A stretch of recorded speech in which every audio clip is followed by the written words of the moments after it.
Alright, what's up everybody? Today we're going to go over some financial tips in your 20s to set you up for a good financial life the rest of the way and what I wish I knew back then. Now the first thing is to go after a high-paying career. I think there's a time and a place for your passions and exploring all that stuff, and we're going to talk about it a little bit later on. But when it comes to your education, your 20s are a great place to set up a foundation, and you want to go after something that has the potential to pay you a lot of money down the road. If you are going to go through college, make sure it's for something that has a high return on it, like becoming a physician, a lawyer, or an engineer, or something in the STEM field that's actually going to pay off for you, and not just taking an overpriced course on something that you can learn on the internet and it has no practical value in the real world. College is a completely outdated mechanism of education, and so do not fall for the trap of taking on a bunch of debt for false promises of going after your passions in college. There are pros and cons, but make sure if you're going to do that, it leads to a high-paying career. And in my honest opinion, even if you're not totally passionate about a certain career, just find the one that you like the most or hate the least that leads to a high amount of income, because the reality is it's a very expensive world and you need money to live in it. And the more money you have, the more flexibility you're going to have in terms of what you can do on the side in pursuing your passions. Now the second thing is to pay off your high interest debt. Debt used the wrong way can absolutely take over your life and ruin your life if you let it. So whatever debt you do have, make sure you have a game plan in mind, whether using the avalanche method or the snowball method to get rid of it, and do not take on any more debt at all unless it's to put money in your pocket and you're using it to buy or build an asset. Don't fall for all the financial schemes when people come to your college and try to sell you on credit cards and low interest debt. Do not take on anything unless you absolutely need it or you know what you're doing with it.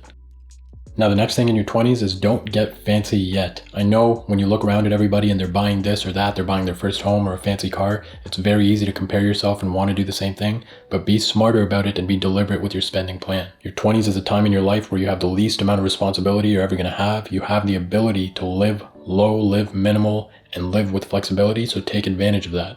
Don't put your name and money to a bunch of things because they're going to end up owning you and constricting you in terms of the amount of options you have for the moves you can make.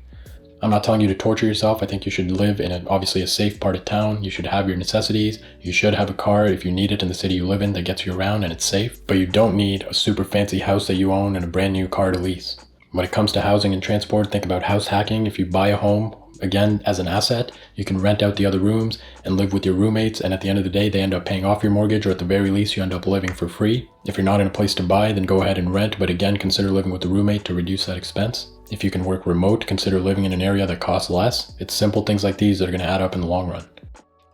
And keeping with that, the next thing is avoiding lifestyle inflation. Like I said, keeping up with the Joneses is such a big toxic thing, especially now with social media where everyone's highlight reel is in your face, but you have to find a way to avoid it. Again, I'm not saying to completely lock yourself down like a hermit in your 20s. It is a time that you need to enjoy and experience the world, but there are ways to do that in a financially responsible way. If you're going to travel, there's no need for you to be going first class. There's no need to stay at 5-star hotels. You're in a point in your life where you can stay at hostels with other young people and things like that. Again, to a certain extent, I'm not asking you to limit your safety and things like that. You should obviously have your bases covered, but just be mindful of how you're spending. Things like fancy clothing and watches and jewelry, it's very easy in your 20s to try and impress other people, but I'm telling you, no one cares about that stuff and no one's going to be there to help you out financially if you lose yourself to these things.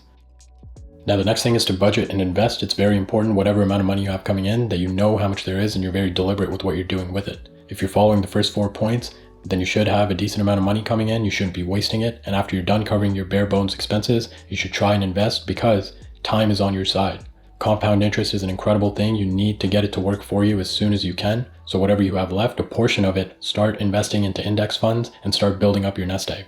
If your employer offers a 401k match or something similar, max that out and take advantage of it. Every penny that comes in, you want to give it a job to do, whether that's invested in the market or if you're even using it for fun, just be deliberate with what you're doing, because if you let it just sit there, you're losing value to inflation anyways. Just as a disclaimer, this isn't financial advice, it's just my experience and what I think I would have done.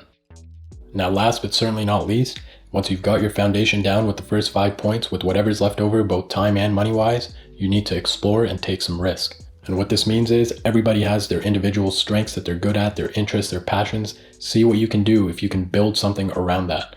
Nowadays with the internet, you can operate very lean and just put things out there and see what sticks.